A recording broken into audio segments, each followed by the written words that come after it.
Have you ever suggested coaching to a colleague or a senior leader and you watched them brush it right off, being too busy, too experienced, or too senior for something like that?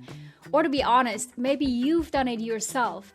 Someone offered you feedback, mentoring, or suggested coaching, and your first instinct was, I don't have time for this, or I've got it handled. I don't really need that. Today we're going to talk about why that might happen, despite most of us believing in a growth mindset and most of us believing that high performers do need coaches, be this on a soccer field, in baseball, or when it comes to CEOs, executives, or other senior leaders. But somehow we have excuses for ourselves. My guest is Maren Perry, founder and CEO of Arden Coaching, a national leadership development firm that she started back in 2007. At a time when most companies didn't even know what coaching was, or they used it to support underperformers. Now, that has changed dramatically. And today, her team of more than 40 certified coaches work with leaders at companies like Kaiser Permanente, Microsoft, and Mars Riley, developing technically brilliant people into leaders who build high-performing teams. Because coaching, for sure, is not for the underperformer. Coaching in today's landscape is for supporting high performers who are looking to increase their scope of responsibilities and their impact and influence. Maren has spent thousands of hours coaching leaders at the senior and executive levels, so she knows exactly what resistance to growth looks like. The ego, the packed calendar, polite excuses, and more. So while we're certainly both true believers in coaching because we see the transformation day in and day out, or like in my case, I've experienced this myself, but this is not a pitch for coaching. This episode will get into sort of what's going on below the surface of what keeps us back, holds us in our comfortable place, why we're resisting feedback or doing the thing that we intellectually know would be good for us to do, but instinctively we're holding back. I'm excited to bring Maren onto the show. So without further ado, let's get into it. Maren, great to have you on the Manage Your Track podcast. Thank you for being here. I very much look forward to the conversation. Me too. Thank you so much for having me, Ramona. So one of the things that I love to dig into with you, given your vast amount of experience working with executives and senior leaders and coaching engagements, is that coaching requires us to be vulnerable and show up in a way that we don't typically do in professional conversations. Like in meetings, it's often very tactical. For leaders, it's often giving feedback to other people. We might be in a high pressure situation, but coaching goes a level deeper. And so we might touch on like ego or some kind of resistance. And I'd love to hear from you as we kick this conversation off. When you're speaking to a leader and you notice that there is something that might be holding them back from fully stepping into the engagement, their own growth, to like uncover some of the blind spots, how does that show up? How do you assess that out? Good question. Well, I think that it shows up usually before they're even in the room because somehow it's hard to schedule, or something doesn't come in the calendars, or it just doesn't seem like a good time, right? So the resistance can show up in subtle ways that are not necessarily anyone say that explicitly, right? If they say it explicitly, it's really easy to manage. It's when it's not explicit, but people have gotten to the position where they're in a senior leadership role because they have performed really well, or they were an expert at something and they got promoted. And they've been rewarded, and they have something to protect. They have something that they want to keep in place. And as you say, coaching requires someone to examine and ask questions that they have in mind. And when the ego is more important, it's harder to ask those questions and be willing to. Well, the coaching relationship has to be a safe space. So you have to be able to say what you need to say in that space. If you feel like the coach is somehow beholden to the organization beyond the organization paying for the coaching, and you feel like something is being shared outside of that session, you're right. I need to protect that thing.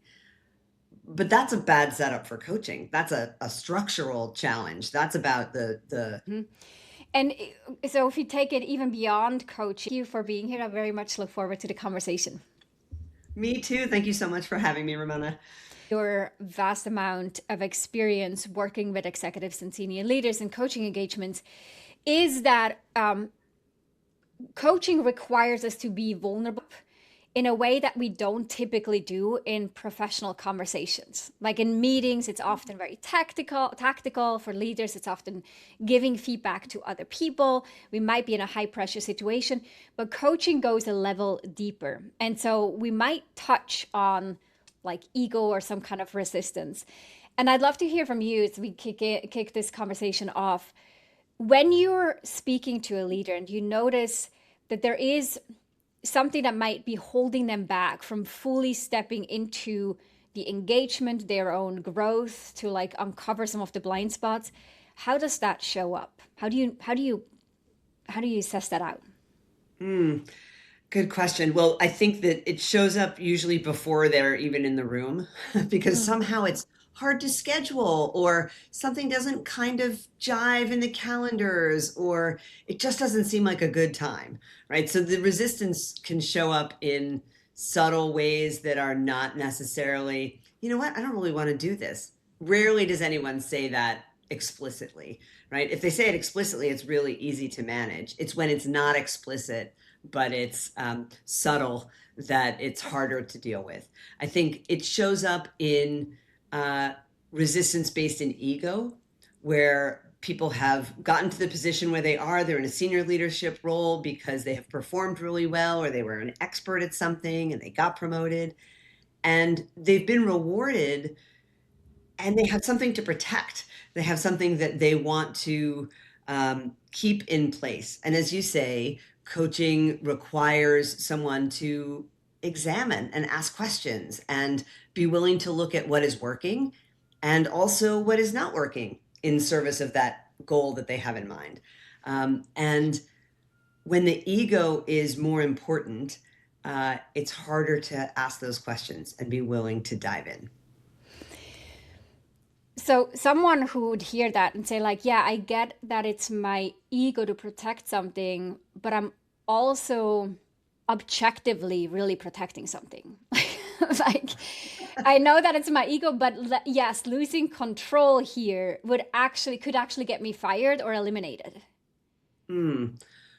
Well, the coaching relationship has to be a safe space. So you have to be able to say what you need to say in that space. If you feel like the coach is somehow beholden to the organization beyond the organization paying for the coaching, and you feel like something is being shared outside of that session, you're right. You are protecting something, and you may need to protect that thing. But that's a bad setup for coaching. That's a structural challenge. That's about the engagement not being set up properly to engender that trust and have protective guardrails set up. If you can't be honest and open and vulnerable with your coach, there's something wrong with the structure. And so if you take it even beyond coaching, like if I'm in an engagement and with my own coach, for example, where I'm like,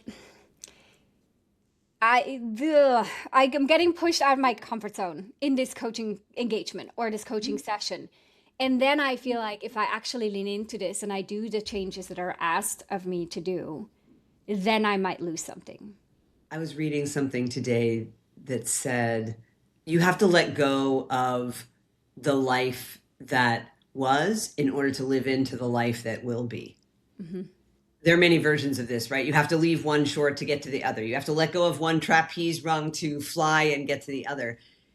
That might be true. That might be accurate, what you're feeling. If I give up these things, I no longer will have something that I recognize. Now, I don't know that most executive coaching is that extreme. I don't think that most people are going through that kind of transformational shift. Some absolutely do. But I would say the majority of the coaching, especially at a senior level, is less like I won't know who I am if I give up micromanaging. Right. It's less threatening. I think it can feel very threatening, but I think the reality is that it is not, you know, leaving your country of origin or leaving a relationship of 40 years, or like for most people, that's not what they're getting out of these experiences. Mm-hmm. So it doesn't mean that it doesn't feel that way. There's a loss of control in letting go of anything that you have known, and anything that you're familiar with. And that unknown feels very scary because it doesn't feel like you have control in the same way.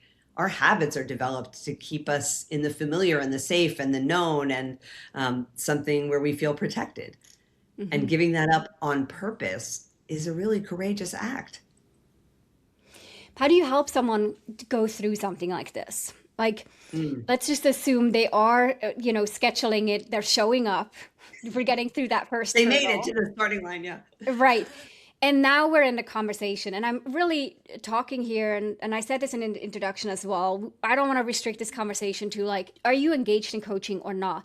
But anything that feels like I intellectually know this would be good for me, like coaching, like a mentorship relationship, like stepping into a bigger role or advocating for myself. Intellectually, I get it, but instinctively and emotionally, there is something here that just holds me back from actually doing that thing I know I should be doing. How do you help people overcome that? There are a lot of great questions in there. I think that the challenge can be marrying the instinct, right? There's something, if you say intellectually, I know I should, there's part of you that desires something. There's part of you that is striving for something, aiming for something, if you know you should.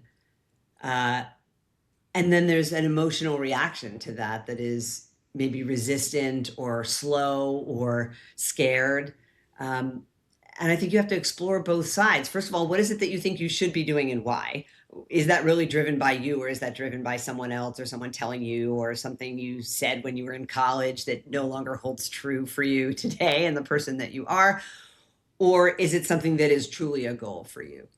And then what is the emotional response to it? What is the thinking, the mindset, the belief that has you scared or resistant or holding back or slow? I think you have to explore both, because in one of them you will get some kind of answer about what the true direction is for you. I don't think that people move forward powerfully unless they have both. You can do what you're supposed to do and like show up as the good student or whatever, and be promoted because you should be, and because you're the next in line, and because it's the next thing for you to challenge you, whatever. But if you don't love that role or that promotion, there will always be something that's holding you back. I think you need both in order to be successful in that thing. So short answer is, I think you have to explore both sides, the thinking side and the feeling side, and see where they match. And if they don't, you're going to have to choose which to go with. Mm. Well, as coaches, we know that that's about part of the benefit of coaching is to actually create that alignment so that the path forward is a lot easier and more sustainable than if it's just one-sided, only emotional or only intellectual. Uh, but let's get back to that question around uh, when someone is feeling stuck. They're feeling stuck in a position, in a coaching engagement, maybe like in their growth that they experience or they're trying to pursue. There's this moment of like, I don't know how to move forward. And I experience it with my clients often as there's a sense of confusion. There is just a loss of motivation, or something that there's like these symptoms that start to show up.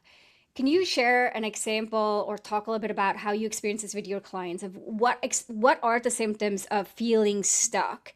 And then, the typical tagline, like how to get unstuck. When I think of being stuck, I think of someone who is somehow hemmed in by something that they don't feel in control of, right? Like I'm only stuck if I want something beyond the walls, and there are walls that are holding me back. I'm not stuck if I love it here, I'm satisfied here, I'm nice and cozy in my box, I like this box, right? I'm not stuck, I'm cozy. So I'm only stuck if there's something that I'm striving for where I feel blocked. And I think it's important to identify both those things. What is it that I really, what is being held back? What am I striving for that I don't have? Is it the creativity, the innovation? Is it connection? Is it relationship with people? Is it a field that I let go of 20 years ago and want to go back to? What is it that I wish I had? And sometimes that's the hardest for people to identify because they're so used to looking right in front of them that it's hard for them to think again about, well, what's missing? What isn't in this box?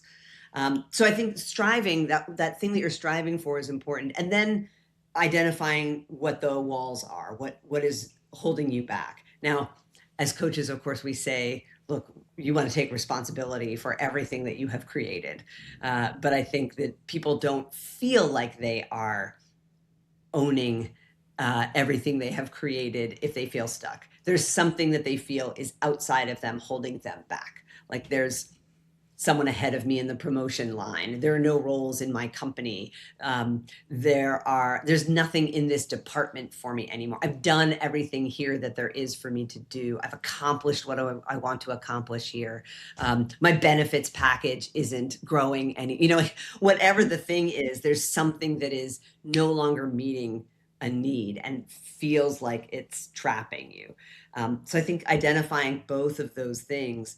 And then again, there's some choices to make. Are you going to shift your circumstances? Are you going to change the circumstance and go somewhere else, or apply for the leadership program? Or what are you going to do to shift your circumstance? Or are you going to shift your mindset and how you relate to your current circumstance? And can you be empowered or find something that lights you up? Can you find a spark or create a new project in your department that satisfies that need that has you feel stuck? I don't think there's one solution for everybody, but it's going to require shifting one of those two things, either your circumstances or your response to the circumstance. Mm-hmm.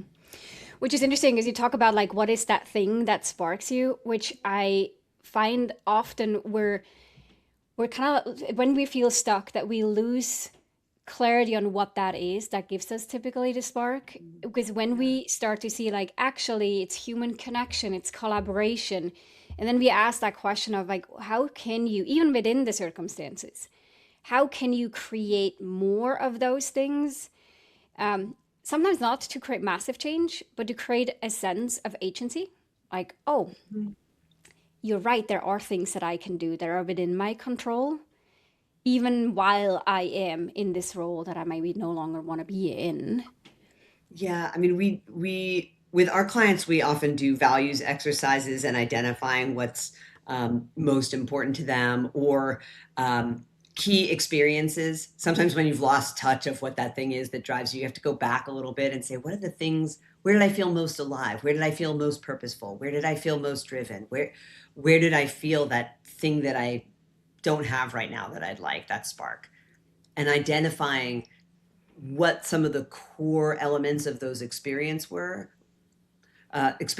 were, and coming back and saying, I can do that here. I'm looking for more connection. Well, maybe I work remotely, but I can start a chain every Monday morning where people share the most valuable thing about their weekend or their project that they're working on this week. Or, right, I can create some of that connection, even, as you say, in my current circumstance, in small ways. Maybe it's reaching out to someone at 2:00 and saying, hey, let's have our coffee together at 2:00, 10 minutes every day to just check in.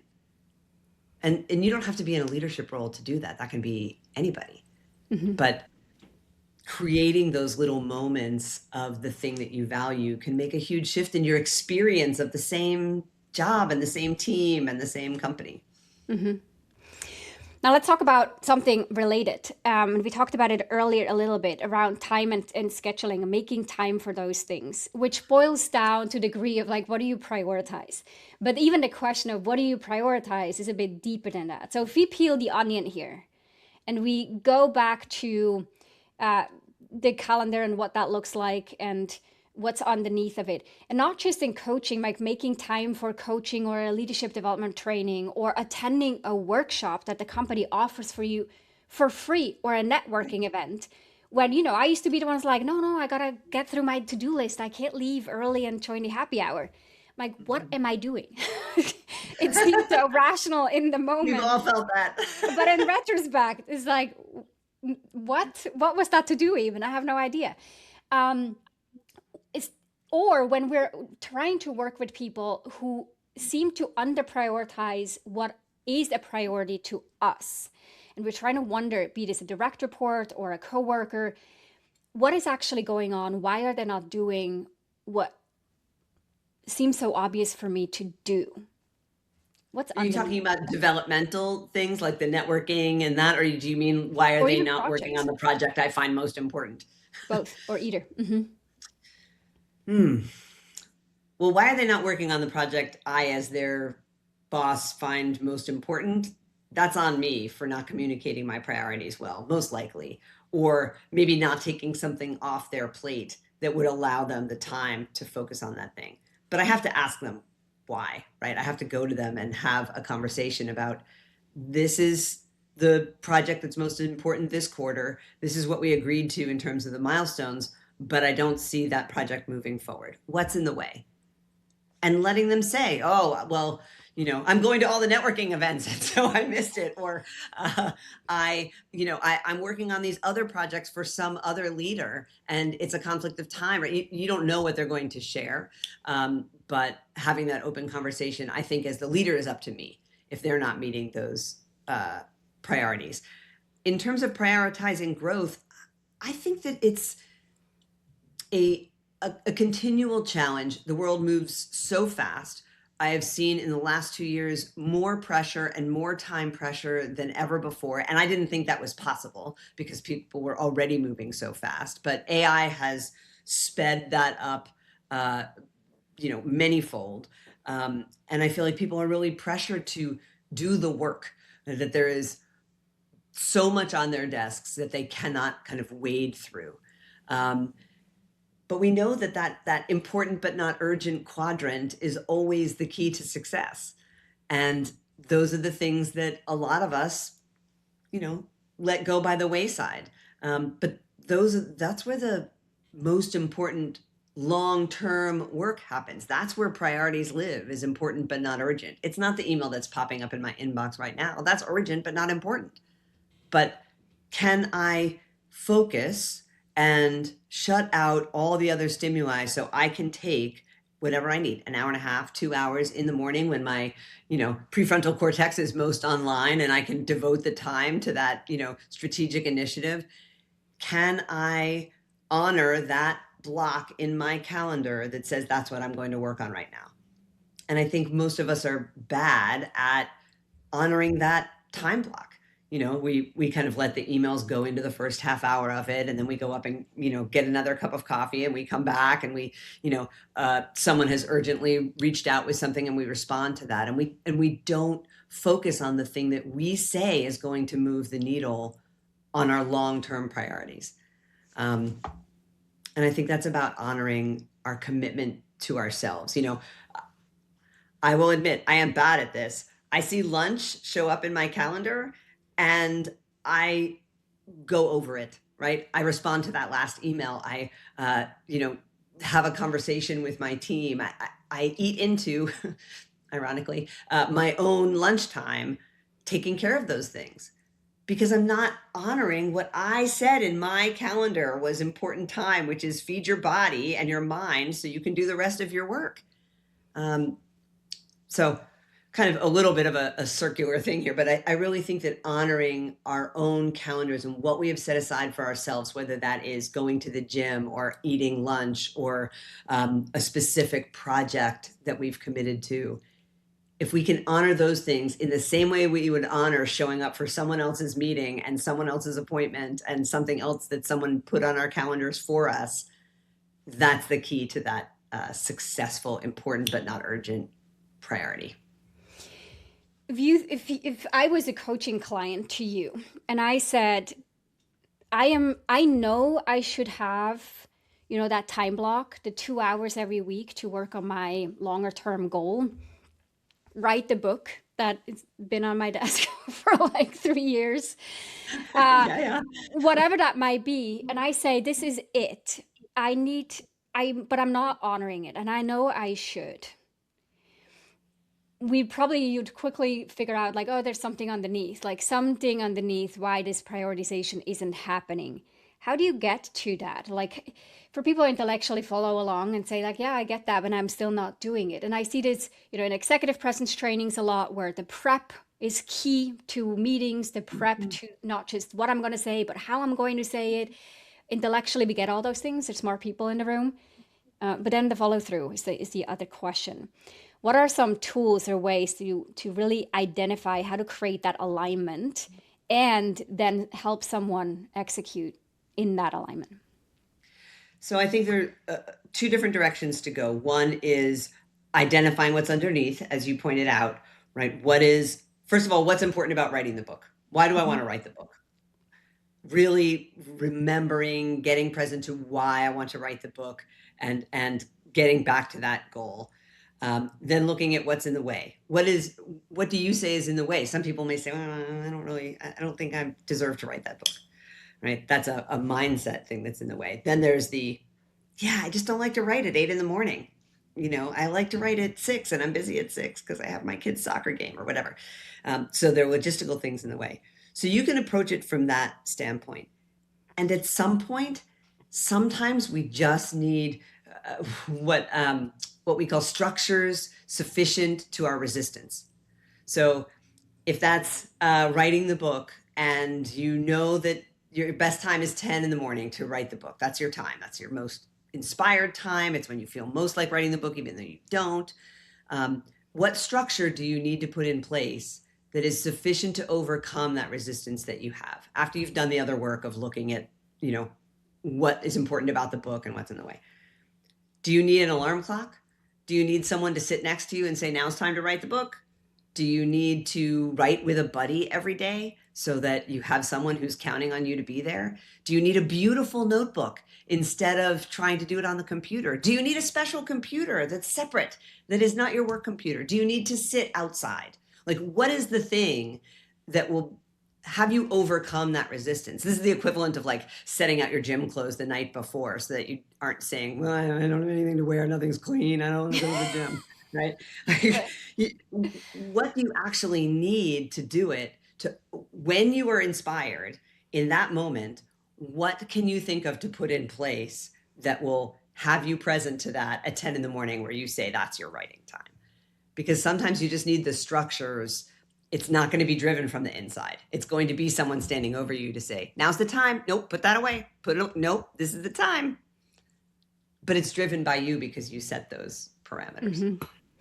Which is doing as I think through all the things that I am avoiding, delaying, deprioritizing, I notice that there is a seed of fear, a fear of something. Depending on the topic, it's a different fear.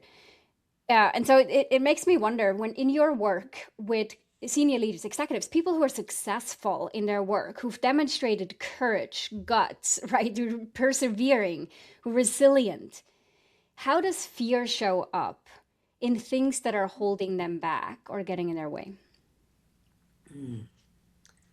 Well, they're human. Mm-hmm. So it's the same for all of us. It can show up in so many ways. It can show up in being resistant to someone's idea that is outshining yours.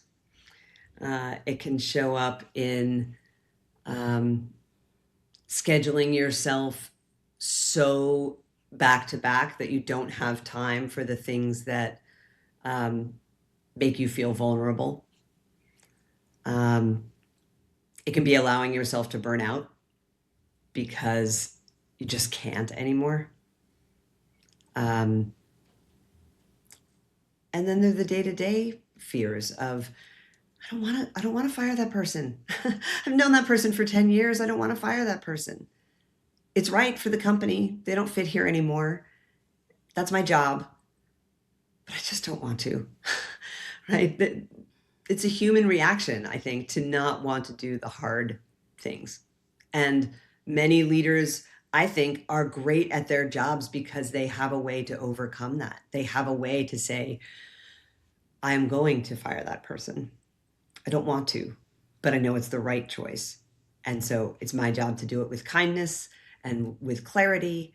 And so I will overcome that fear and that resistance. Um, but senior leaders are still human and have all the same challenges that we all have, you know?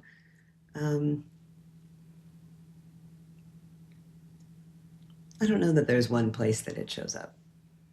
I like the one that you said. I schedule myself back to back to not actually have to deal with some of the maybe, you know, important but non-urgent things like the big strategic project, or what does AI do to our team, for example, and really like dealing and, wrestling with that conversation. What is it going to do to my career?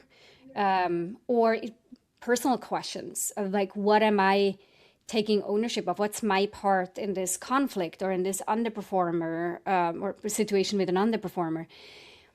And the more that I am busy, the more I feel relieved from that responsibility to actually do this other thing. Yeah. I think it's part of the value of stepping outside of the day to day, like when teams go and have offsite retreats, um, because you have to think differently.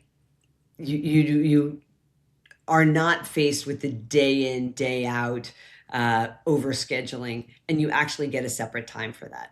Um, I think that it's a powerful physical difference that makes a mental difference to have that separate time. I think it's actually much harder to have those, what is AI doing to our department? How are we going to incorporate it? Like, what are our guardrails around AI? What are our expectations for our employees who are absolutely using it in some ways that we have not mandated or encouraged or approved? They are absolutely doing that. So how are we going to deal with that? I think that's harder to do on a Tuesday morning at 9 o'clock at your same desk. I think it does help to be in a different location with thought partners and have that as a separate conversation.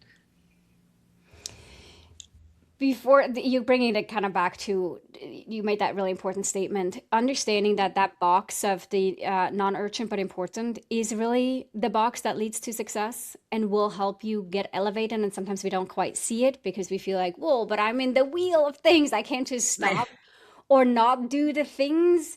And then, as coaches, we challenge that a bit to say, I understand that that is true. And how can we also elevate this other box? Because right now that box gets zero attention, and that doesn't seem right either. So speaking of like making a change like this and changing the way that we think, which is a lot of where the transformation happens, what is an example or a coaching engagement or interaction with an executive leader that you remember from your career that was like a success story, something that you still remember, like that was a pivot, like there was one thing that shifted and it led to a completely different outcome? About the prioritizing the important but not urgent. Not necessarily, just Oh, more broadly, sort of as we're wrapping up, what is one of those gosh. coaching examples where you're like, we overcame the resistance, the fear, the thing that got in the way, and here's what changed. So many. One that always comes to mind for me was actually relatively early in my career. And I was working with a leader who was a senior leader in the organization, not an officer, but just below. And he was very technically minded. He ran a very technical department, and he was known for his expertise. He was the guy to go to with that question about that technical thing. Uh, and he led a team. He had about 5 or 6 people under him, and they were mostly younger. And most of them wanted to get off of his team because they did not feel that they were heard or respected. They felt like they were being treated as their job title, not as a human being, that he was just, shuffling work around, and they didn't feel like they were growing. He got some tough 360 feedback. So when we did a 360 assessment to get feedback from people 360 degrees around him, most of that tough feedback came from his team. And that was tough for him to hear, because in his personal life, he mentored like middle school children. He really valued passing information on to the next generation and helping these kids become future leaders. So the fact that in his job, that was not happening with the team right in front of him, who are probably, maybe 10 years older than these kids he was mentoring outside. It was crushing for him.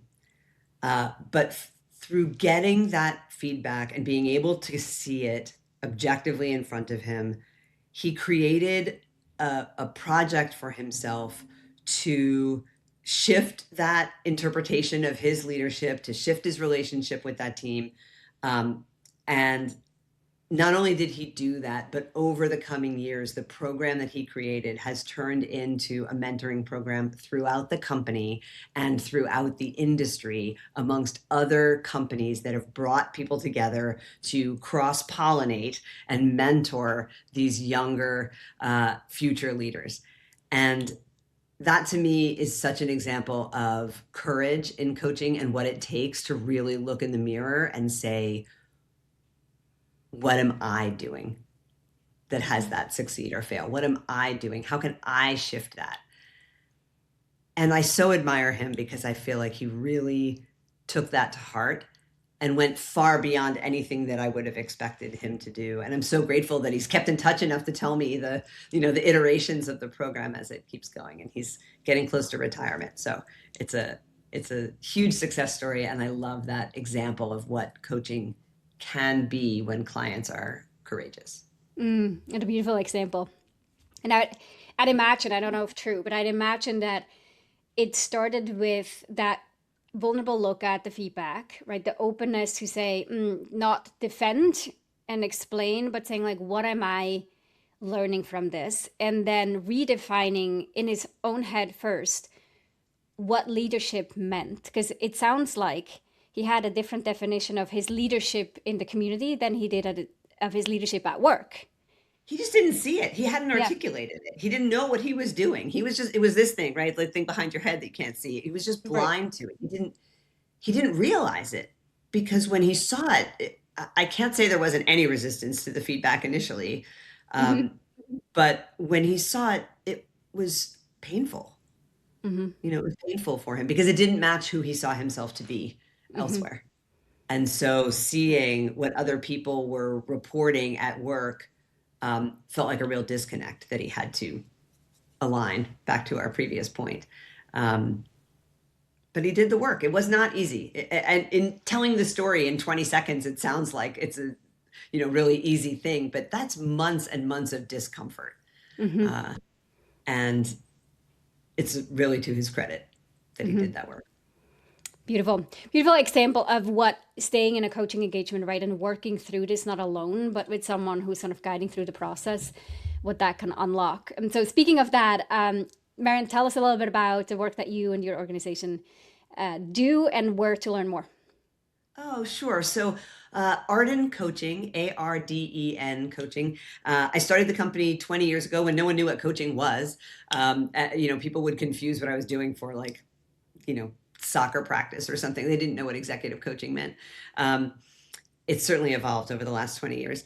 And so we're a leadership development firm. And in addition to coaching executives one-on-one, we do leadership development programs to bring that leadership farther down in the organization through workshops and cohort coaching and other programs. And we work with teams so that the individuals are thriving, but also creating an environment where a team excels. I believe that teams should be more than the sum of their parts. It should be 1 + 1 + 1 = 18. That a team should produce more than any of the individuals could do on their own. And so creating that high performing team. And we work with corporations mostly throughout the US and some in Europe. And we're honored to work with amazing companies.